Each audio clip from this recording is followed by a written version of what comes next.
Dire situation in the port city of Mariupol. Overnight, new images appear to show mass graves near the city where Russia is accused of burying up to 9,000 civilians. The news coming as Mariupol's mayor calls for all remaining residents to evacuate before the city falls to Russia. Here at home, President Biden rolling out a new plan to welcome Ukrainian refugees into the United States.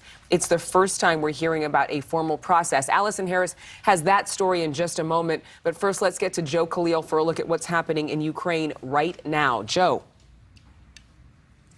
Good morning, Adrian. So Ukrainian President Volodymyr Zelensky says that Russia has not agreed to a ceasefire this upcoming Easter weekend in Ukraine, which means it's going to be almost impossible to get large numbers of those 100,000 people still stuck in Mariupol out safely. Meantime, as we key in on the city of Mariupol, new evidence this morning of possible war crimes that Russia has committed there.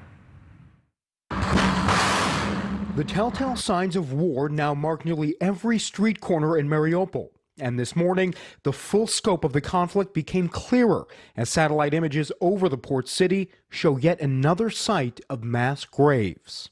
It's important to understand that the lives that are still there, they're in the hands of just one person, Vladimir Putin. Ukrainian officials, including Mariupol's mayor, Vadim Boychenko, says the images are fresh evidence of more Russian war crimes. Meantime, Ukrainian fighters holed up in a steel plant refused to surrender to the surrounding Russian forces.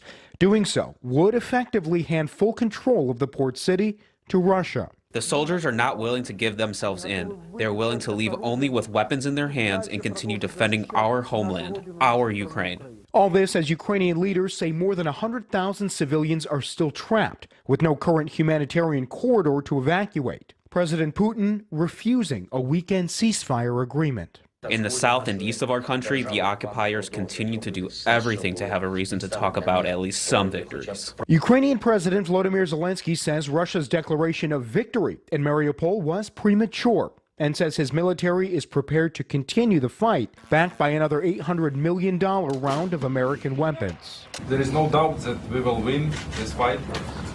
But to end it sooner, we need more powerful and modern weapons.